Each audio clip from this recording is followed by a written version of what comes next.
kasus yang korupsi yang melibatkan anggota DPR. Dan bagaimana, apa kebijakan Anda untuk mengatasi persoalan ini terhadap caleg-caleg Hanura? Nah, kebetulan memang tidak ada anggota legislatif dari Partai Hanura yang terlibat korupsi, yang tidak ada. Namun saya selalu wanti-wanti kepada mereka, ya, walaupun jumlah kalian sedikit, ya, justru menjadi sorotan publik lah. Jangan sampai Anda terseret, terkena arus korupsi yang seperti wabah, ya, yang bisa menghinggapi siapa saja. Dan alhamdulillah sampai sekarang memang mereka aman-aman dari perilaku itu. Dan saya tetap menjaga, tetap berdoa, mudah-mudahan teman-teman di DPR dari Partai Hanura dapat selalu menjaga posisinya itu, ya, dengan sebaik-baiknya, dengan penuh rasa tanggung jawab. Begitu. Kita melihat sekarang ini banyak sekali caleg-caleg muda, kader-kader muda, ya Pak. Apa cara atau strategi dari Partai Hanura sendiri untuk bisa menghasilkan kader muda tuh yang memang berkompeten, kemudian juga tidak asal comot lah dari luar? Kebetulan begini Nadine, ya, Partai Hanura itu paham, ya, dan sangat menyadari bahwa partai politik adalah posisi yang paling hulu, ya, dalam proses merekrut para pemimpin ke depan. Oleh karena itu Partai Hanura betul-betul, ya, sangat concern masalah ini dan mengisi mereka dengan 3 hal prinsip dasar sebagai pemimpin. Yang pertama adalah prinsip mandat, bahwa mereka betul-betul memegang mandat dari rakyat, memikul tanggung jawab atas keinginan rakyat. Yang kedua adalah prinsip yang kita sebut dengan mewakili hak politik rakyat.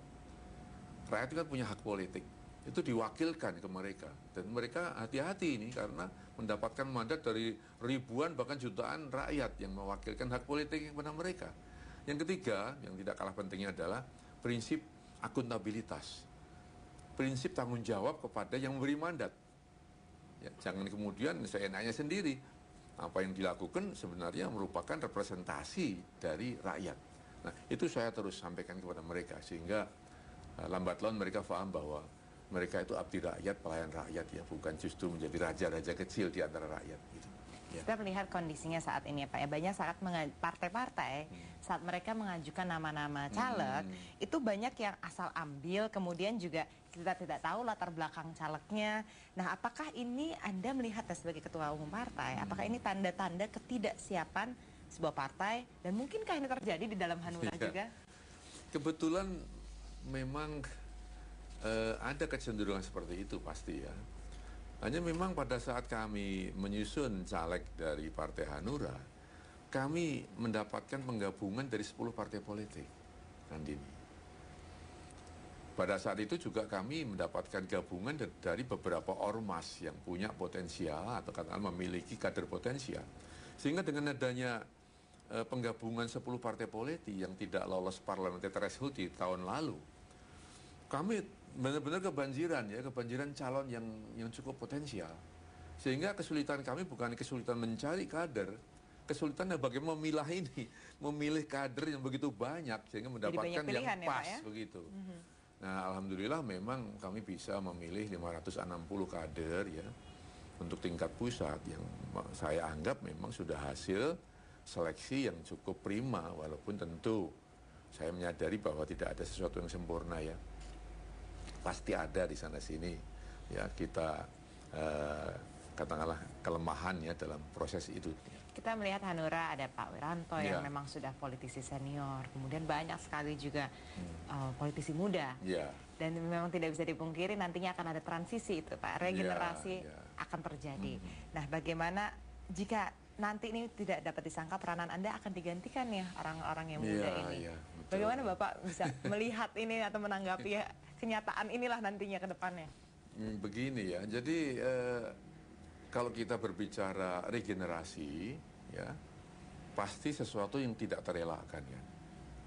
Regenerasi sesuatu hal yang bersifat kodrati. Oleh karena itu kami selalu mempersiapkan bahwa proses penggantian di Partai Hanura biarkan secara alami, tidak usah dipaksakan. Karena pergantian generasi ini tidak hanya menyangkut karena usia, tapi juga menyangkut bagaimana kematangan orang itu, bagaimana membangun satu kebijakan-kebijakan. dan bagaimana posisi ya dalam partai sendiri dan di masyarakat.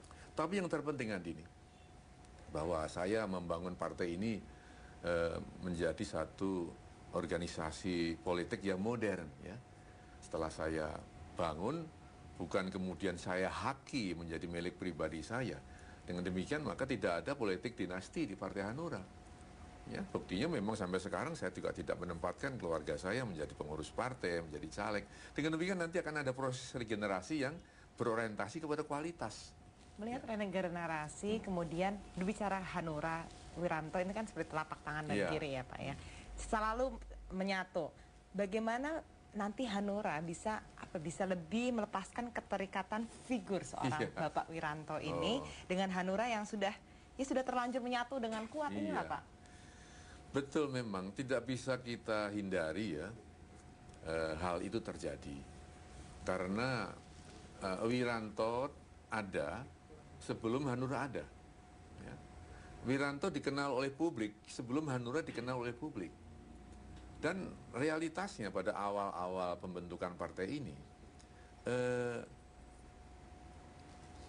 publik mengenal Partai Hanura karena Wiranto sudah dikenal. Jadi katakanlah popularitas Wiranto lah yang waktu itu ya merupakan jaminan Partai Hanura berkembang awal itu ya. Namun sekarang ini kan sudah mulai berbeda kan, kita sudah bisa menunjukkan kader-kader lain dan sebagainya. Dengan demikian maka suatu saat tatkala ya saya kembali tadi tidak menjadikan partai ini menjadi milik saya, menjadi milik dinasti Wiranto. Tatkala saya tidak lagi menghaki partai ini sebagai milik pribadi karena saya mendirikan, ya, saya yang mengelola dan sebagainya, maka persoalan tidak ada lagi.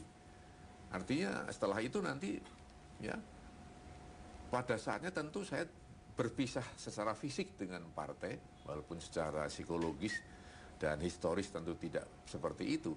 Tentu akan muncul nanti pengganti-pengganti saya, yang kemudian juga akan melekat dengan Partai Hanura ya. Bukan berarti saya kemudian seumur hidup mesti ya menjadi ketua umum Partai Hanura begitu. Ya. Pak Wiranto, kita akan berbicara lebih banyak lagi. Ya. Jadi kita akan kembali setelah pesan berikut ini. Baik, terima kasih. Transisi ke reformasi sampai ke saat ini, itu apakah ada hal-hal dari saat transisi yang membuat Bapak ingin sekali menjadi presiden? Apa Pak sebenarnya alasan?